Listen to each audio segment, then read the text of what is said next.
Hello children, welcome to the class. Today we are going to study the second chapter, the noun case. So first let us know what is a case. A case of a noun tells us about the position of the noun in a sentence. There are three cases: nominative case, objective or accusative case, possessive case or genitive case. So let us one by one study about them. The first one is nominative case. When a noun or a pronoun is used as the subject of a verb, it is said to be in the nominative case. To find the nominative case, put who or what before the verb. So one thing that we should remember is that when we want to find the nominative case, we will put who or what before the verb. So let us see a few examples. Krishna went to Varanasi. So to find the nominative case, we will put who or what before the verb. In this sentence, the verb is went. So we will put who or what before the verb. So who went? Krishna. The bazaar is full of people. What is full of people? The bazaar. The police arrested the thief. Who arrested? The police. What was broken? The pot was broken by Hari. So what was broken? The pot. John hit Tom. Who hit? John. You can see that in all these sentences, to find the nominative case, we have put what or who before the verb. So these were a few examples of nominative case. Now let us know what is objective case. When a noun or a pronoun is used as the object of a verb, it is said to be in the objective or accusative case. To find the objective case, put whom or what before the verb and it's a subject. So when we want to find nominative case, we put what or who before the verb. And when we want to find the objective case, we will put what or whom before the verb and its subject.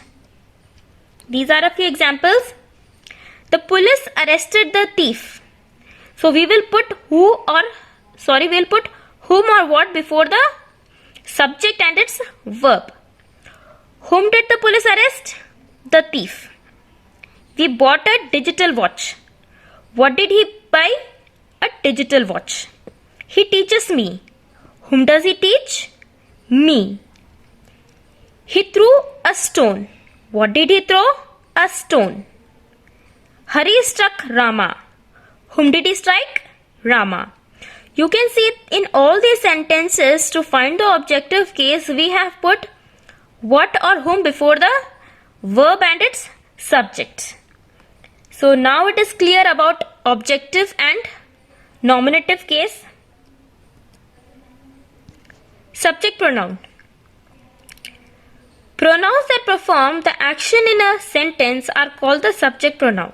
They are I, you, he, she, we, they and who. Like he broke the pot. So in this sentence, the pronoun he is used as a subject. And here it is called subject pronoun. Pronouns that receive the action in a sentence are called the object pronoun. They are me, you, him, her, us, them and whom. Let me show you an example. He teaches me. In this sentence, the receiver of the action is me and it is in object pronoun.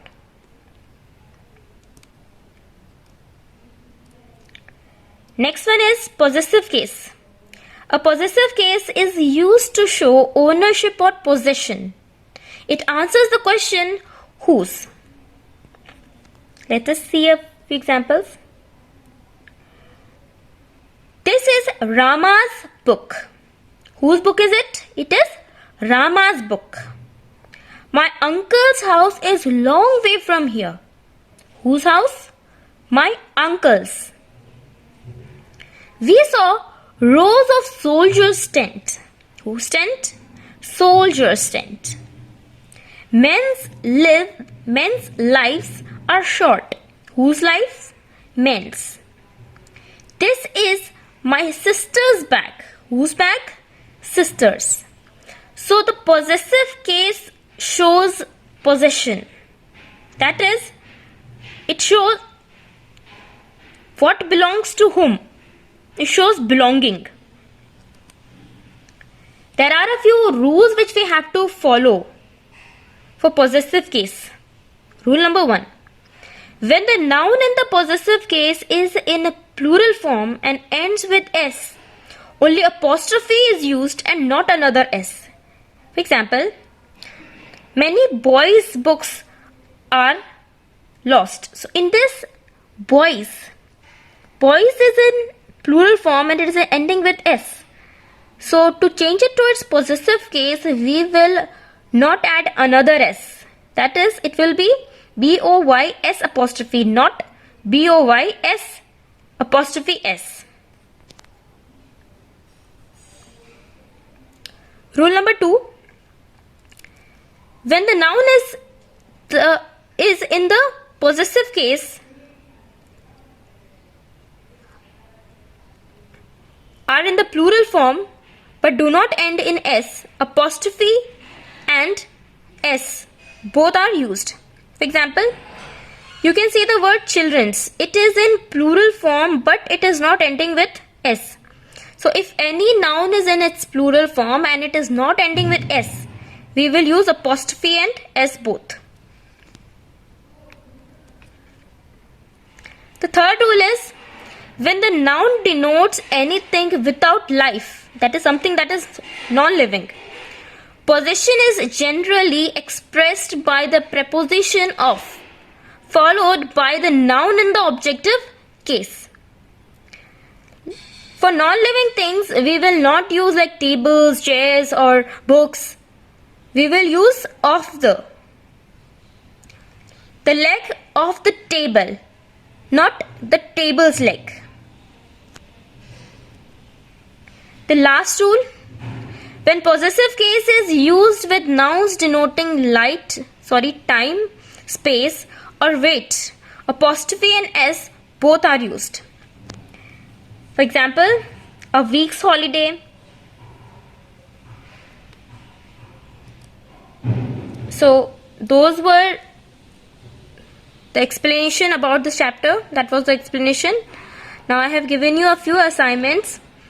In exercise 1, let me explain you what to do in this exercise.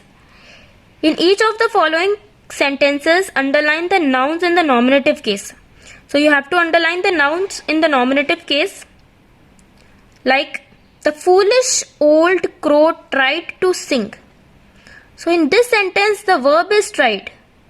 So put who before the verb. Who tried? The foolish old crow. So the nominative case is the foolish old crow. Coming to the second exercise, underline the nouns in the objective case in the following sentences. In this you have to underline the case, the objective case. Putli found a ring. Put what before the subject and the verb. What did Putli find? Putli found a ring. So the word ring is in objective case. Coming to the third exercise, underline the nouns in the possessive case in the following sentences. For example, Tom attends a boys' school. Whose school? Boys' school. So the word boys is in possessive case. Coming to the fourth exercise, complete the phrases using the preposition of to show possession. You have to use the preposition of to complete the sentences. The color of the lights. So I hope you will be able to do these exercises 1, 2, 3 and 4. So hope you enjoyed the class. Thank you.